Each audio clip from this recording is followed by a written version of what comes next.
Shri Parashakti Vidyala CBSE Class 7th Subject English. Good morning, my dear students.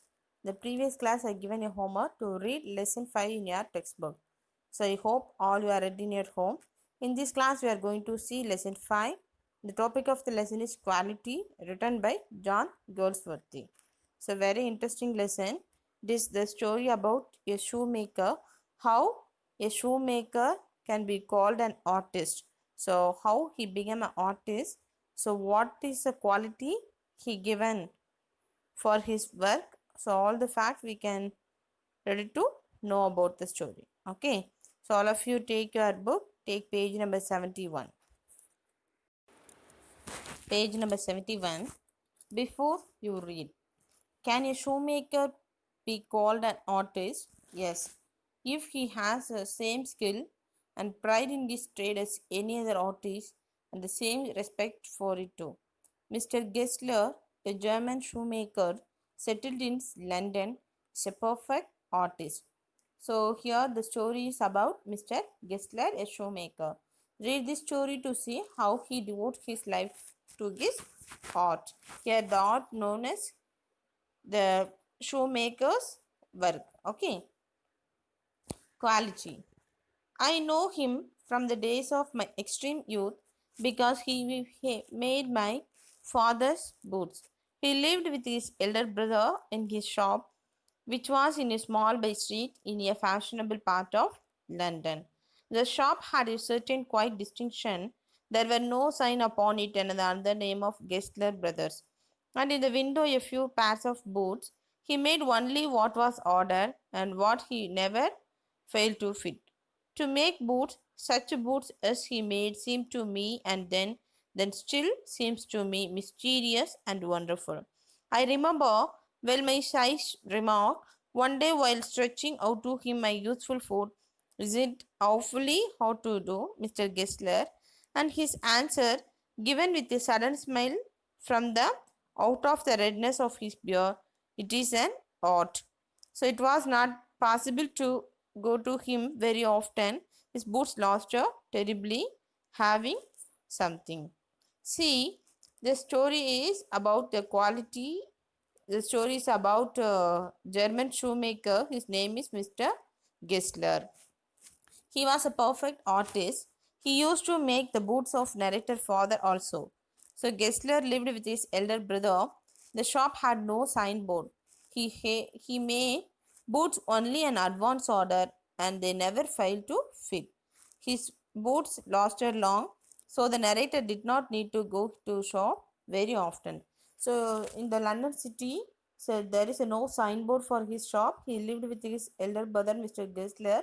So he is known as a very perfect artist because he never failed to fit the order. So if once order given to him, he perfectly done on that time. So the punctuality is very strictly followed by him.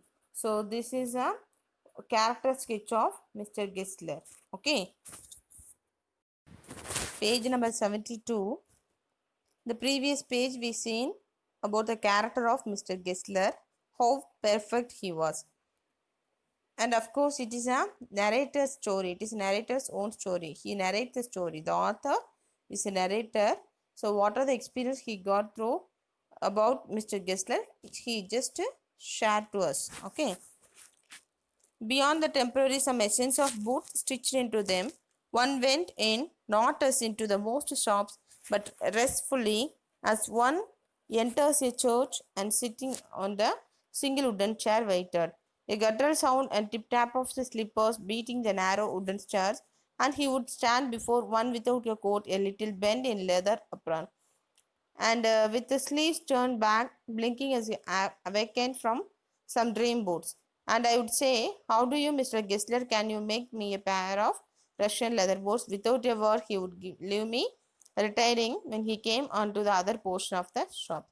So now the narrator, the author, went to Mr. Gessler's shop. So he said about the appearance.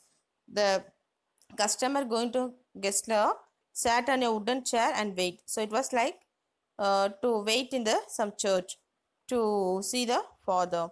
So the narrator wanted a pair of Russian leather boots. He just asked how to prepare, but he doesn't say a single word. Okay. Page number 73. Sharp, and I would continue to rest in the wooden chair, inhaling in the incense of his trade. Soon he would come back holding in his hand a piece of gold brown leather. With eyes fixed on it, he would remark, "What a beautiful piece." When I too had admired it, he would ask me, "Speak again." "Oh, as soon as you conveniently can." And he would say, "Tomorrow for night." Or if he had the elder brother, "I will ask my boarder."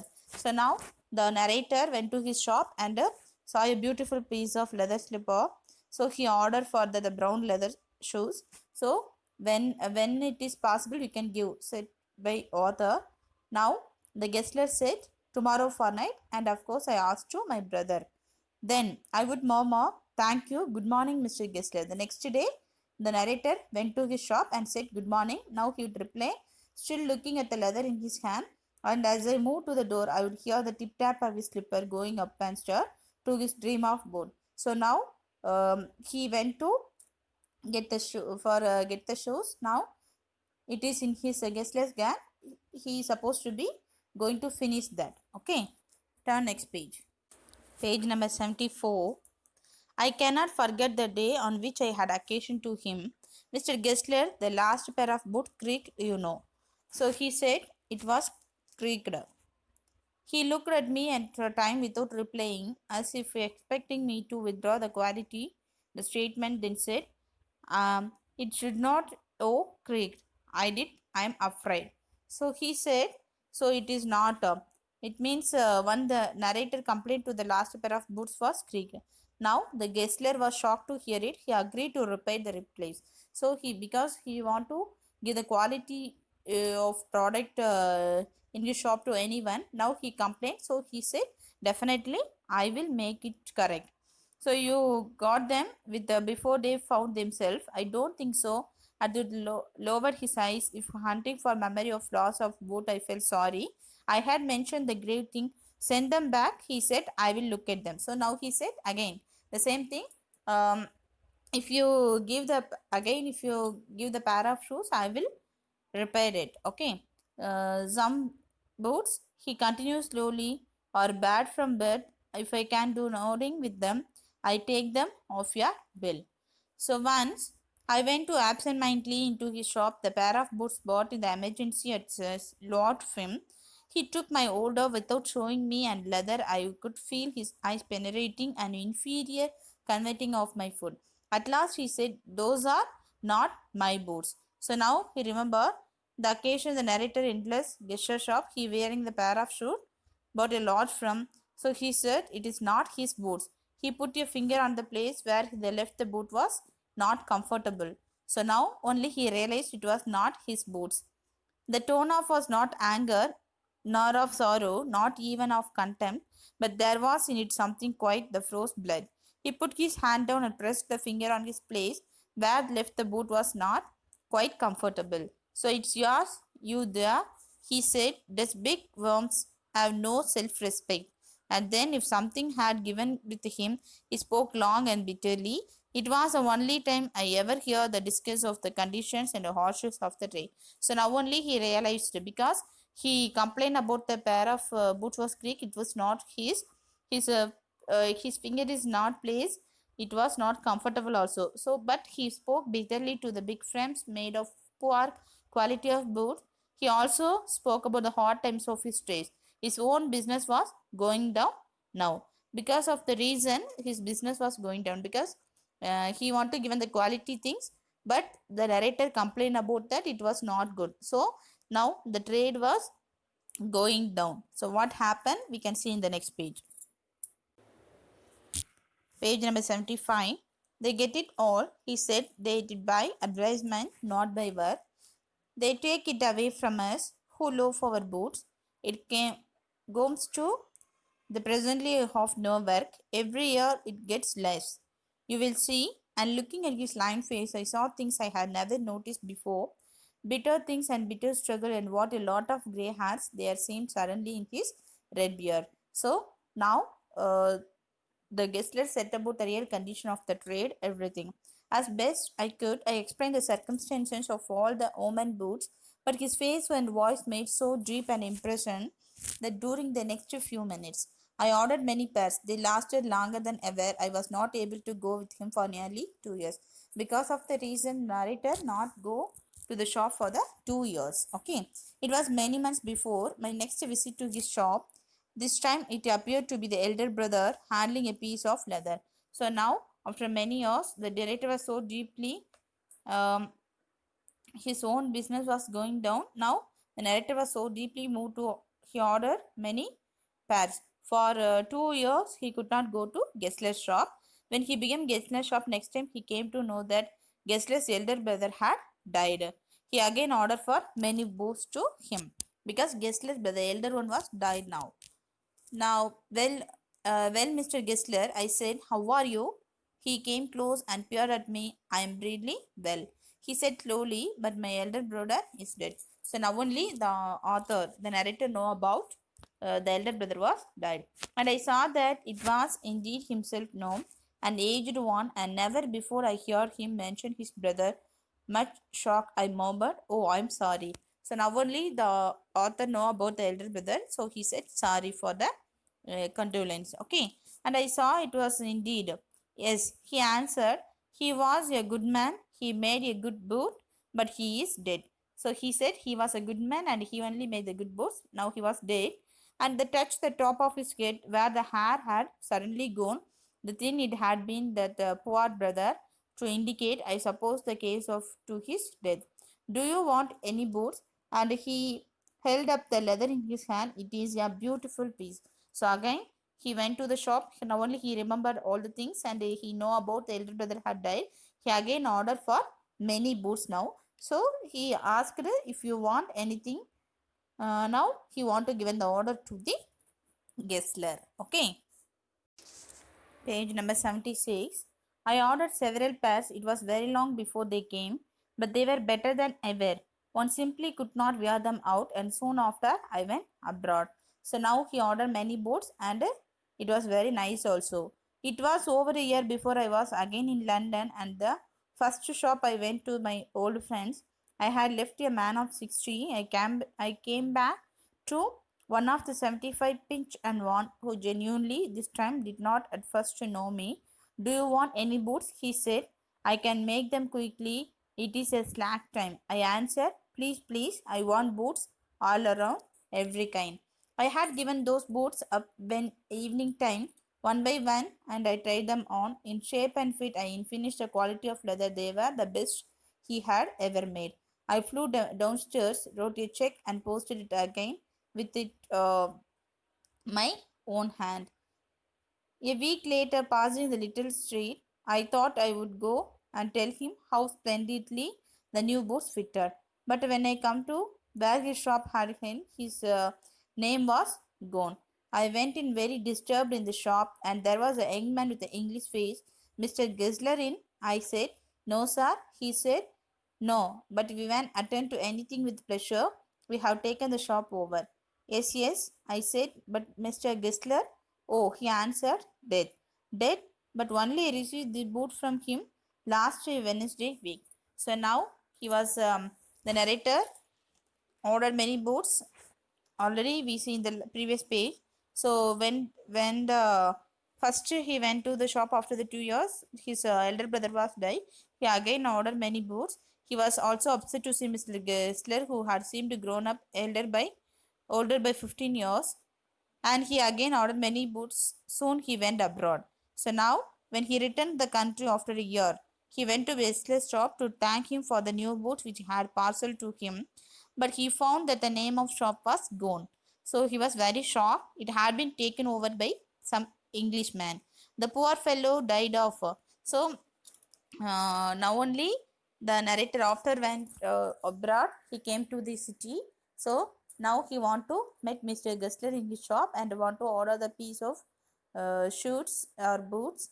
Now he came to the street, but the board was not gone. So he shocked, and in the shop the new face he seen. So he asked, where is Gessler? He said, we are only take over the shop. So Mr. Gessler was not here now. So where he asked again, I will order to you, but where is Gessler? He said.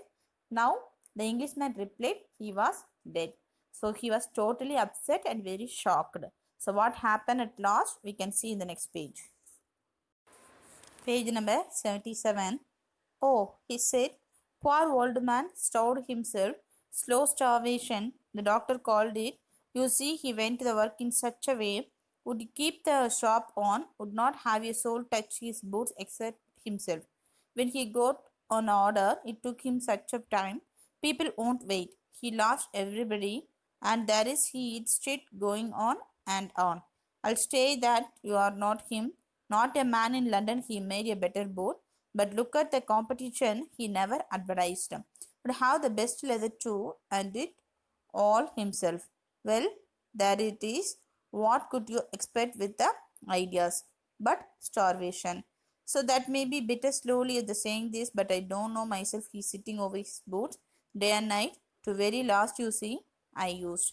So here, the real condition of Mr. Gessler understood by the narrator. He asked about the reason for his death. It is because of the starvation.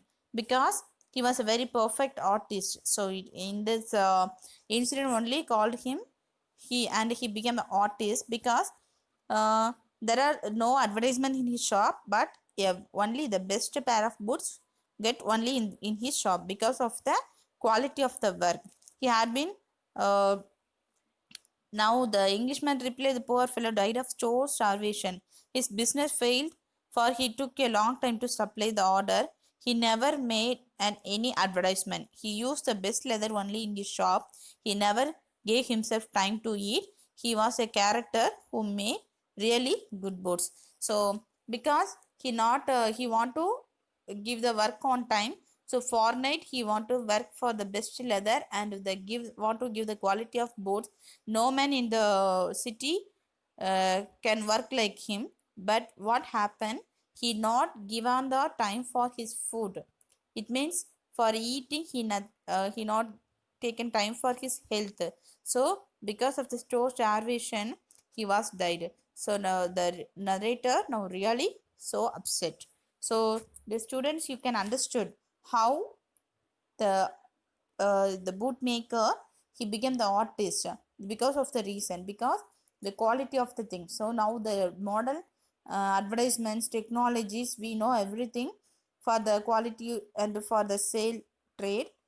Here the old man the Mr. Gessler was a character, so only he can make a really good boss in the city, such a name given by the character.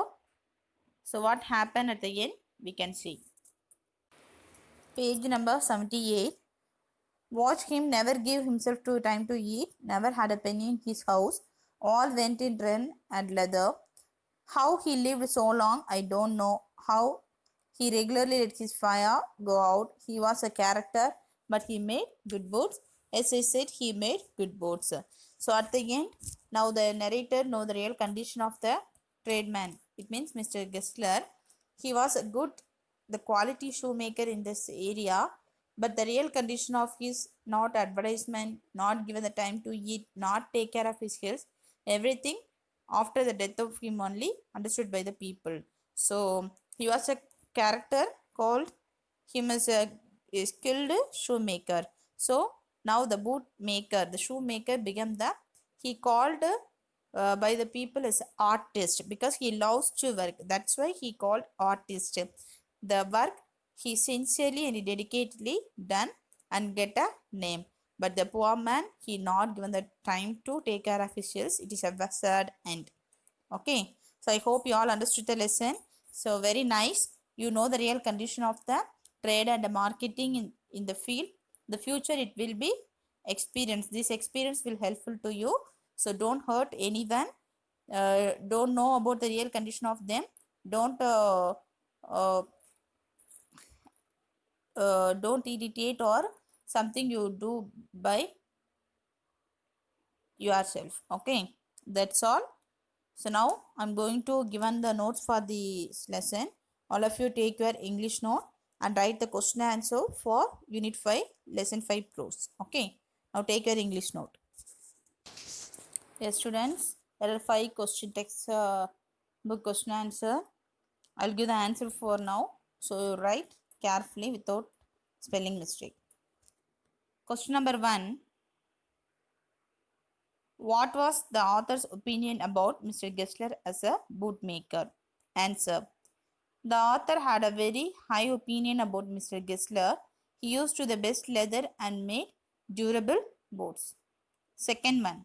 Why did the author visit the shop so infrequently? Answer. The boots made by Mr. Gessler fit well and lasted long, so the author did not get to visit the shop frequently. Third one. What was the effect on Mr. Gessler of the author's remark about a certain pair of boots? Answer. The author, by the way, told Mr. Gessler that the boots last made by him cracked. Gessler could not believe it. He was shocked and speechless. He promised to mend them or adjust the money in the next bill. Fourth one. What was Mr. Gessler's complaint against big firms? Mr. Gessler's complaint against big firms was so that they did not the brother about the quality of the product. They wanted to supply the order at the earliest. They advertised their products. They pushed poor bootmakers out of their trade. Fifth one. Why did the author order so many pairs of boots? Did he really need them? Answer. No, the author in fact did not need so many pairs of boots. He placed the order for them only out of sympathy for a talented and skilled shoemaker. Okay. So that's all, my dear students. We completed Unit 5 Prose and Poetry. So next class we can see the supplementary reader. Before that, you read the Unit 5 supplementary reader in our textbook. So next class we can see that. Okay. Thank you.